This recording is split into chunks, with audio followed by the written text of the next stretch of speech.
So let's talk a little bit about how to clip nails safely. Scares everyone. Number one thing is holding your dog the right way. Now, if you hold your dog close to you when it's a small dog, that's going to make it feel more safe and secure. But what's really important is that you hold each individual toe as you're cutting. Don't be holding just the foot, because what happens is these little toes wiggle all around and then you're not able to cut them properly. So each time you go to cut a nail, you want to hold the toe that you're working on so that it's nice and rigid.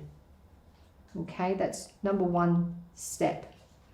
Then when you are using a pair of nail trimmers, you want to wait until the dog is ready, which means don't cut whilst they're pulling back on you all the time.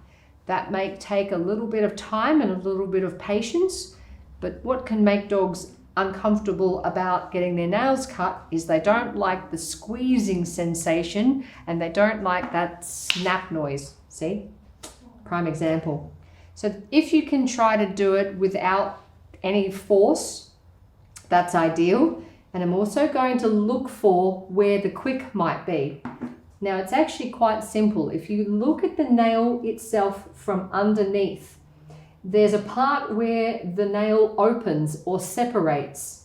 So a usual simple guide is to look at where it is together and then it does this.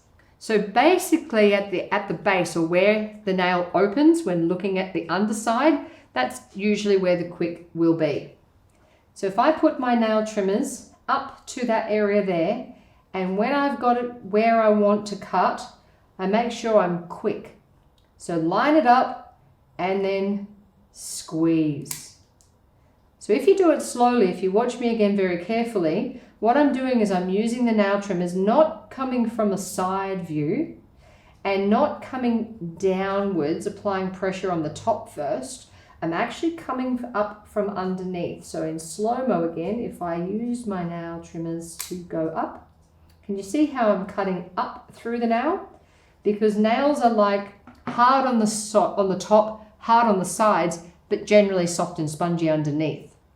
So to get a dog to be comfortable with nail trimming and not feel the pressure, the squeeze, or that snap, which they have usually a bad association with, then that would be the best and most ideal way to cut nails. So let's have a go on the other foot. So I'm holding the toe nice and rigid so it's not moving around.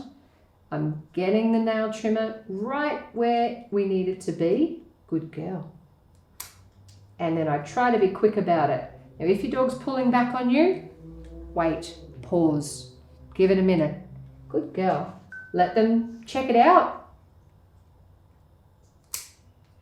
And once you get really good at it, you'll be able to get exactly where you need it to be. No point tipping nails. If you're going to cut them, you want to cut them correctly so that when the dog is standing on the table, the nails shouldn't be touching the floor.